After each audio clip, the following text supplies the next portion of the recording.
workshopkii uu noo dhamaaday labada cisho ahaa saad u sheegteen waa jaamacadaha wadannada af Soomaaliya jaamacadda af Soomaaliya ku hadlay Geeska Afrika oo ay ka mid tahay Djibouti oo runtii ka soo gaari weyda Ethiopia oo jaamacadda Jigjiga basically ah Somaliland oo jaamacadda ka soo qayb galeen Soomaaliya oo kuwa Puntland iyo South Central iyaguna ka soo qayb galeen ayaa labada shirka waday iyo Amoud Foundation oo iyaduna xiriiriyaha noo ahayd jaamacadda Massachusetts University of Massachusetts gobolka Massachusetts Mareykan ku yaala oo Professor Berger iyo ay nagala soo qayb galeen Hanim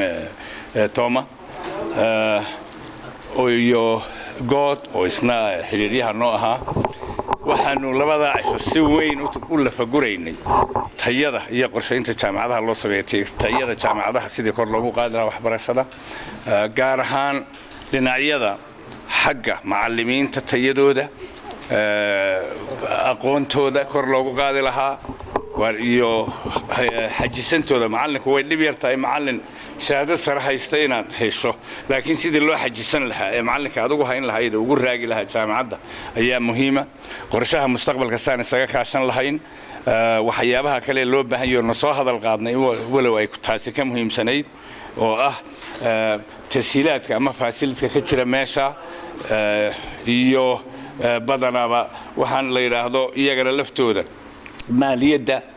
resource ama hantida ay jaamacaddu ku socoto wax oo dhan markaan la fakuray inaanu ku heshiinay in qorshe jaamacad waliba ay samaysato sidii macallimiinta ay imika haysata u tababari lahayd kuwa ka shahaadad weyn ee soo noqday ka jira dhulka inay u qaadan lahayd taas oo wax weyn ka tari doonta tayada ardayda annagu haddaan nahay Amoud Foundation waxa naga go'an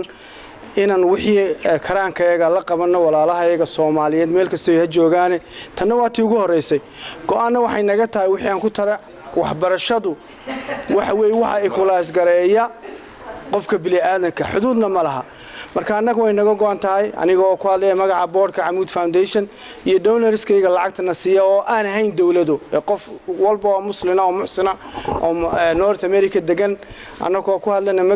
magacooga aad iyo aad baan waxaan ugu mahadcelinayaa Dr. Joseph Berger Hana iyo Mr. Mohammed Farah God oo isaguna ka socda University of Massachusetts waqtiga ay soo qaateen